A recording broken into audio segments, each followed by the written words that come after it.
যারা ক্ষমা করে তারা অনেক ভালো থাকে, কিন্তু আমাদের সমাজের ম্যাক্সিমাম মানুষ ক্ষমা করতে জানে না। আমরা আল্লাহর কাছে বলি আল্লাহ আমাকে ক্ষমা করে দাও, কিন্তু মানুষকে ক্ষমা করতে জানি না।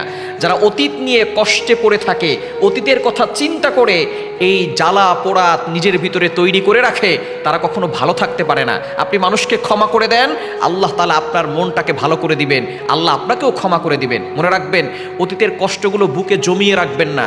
যারা এই অতীতের কষ্টগুলো জমিয়ে রাখে, বর্তমানে চিকিৎসা বিজ্ঞান বলছে তারাই বেশি স্ট্রোক করে, ব্রেন স্ট্রোক বলেন, হার্ট স্ট্রোক বলেন, এগুলো তারা বেশি করে, কেননা তারা অতীতের কথাগুলো নিজের ভিতরে চাপিয়ে রাখে। সুতরাং অতীতে কে কি আপনাকে বলেছে, কে আপনাকে কষ্ট দিয়েছে, সেগুলো ভুলে যান। আপনি ভবিষ্যৎ নিয়ে চিন্তা করেন, কিভাবে আপনি আল্লাহর ইবাদত করবেন, আল্লাহর জমিনে আল্লাহর রাজ কায়েম করবেন, কোরআনের রাজ কায়েম করবেন, সেটা নিয়ে আপনি চিন্তা করেন। তাহলেই আপনি শান্তিতে থাকতে পারবেন। মানুষকে ক্ষমা করে দেন। একজন সাহাবী তিনবার জান্নাতের সুসংবাদ পেয়েছেন একটি গুণের কারণে। সেই গুণটা হচ্ছে, তিনি যখনই রাতে ঘুমাতে যেতেন তখন সকলকে সাধারণ ক্ষমা করে দিতেন। আপনি যদি মানুষকে ক্ষমা করে দেন, আপনাকেও মানুষ ক্ষমা করে দিবে এবং আপনি কিয়ামতের ময়দানে আল্লাহর জান্নাতে চলে যেতে পারবেন।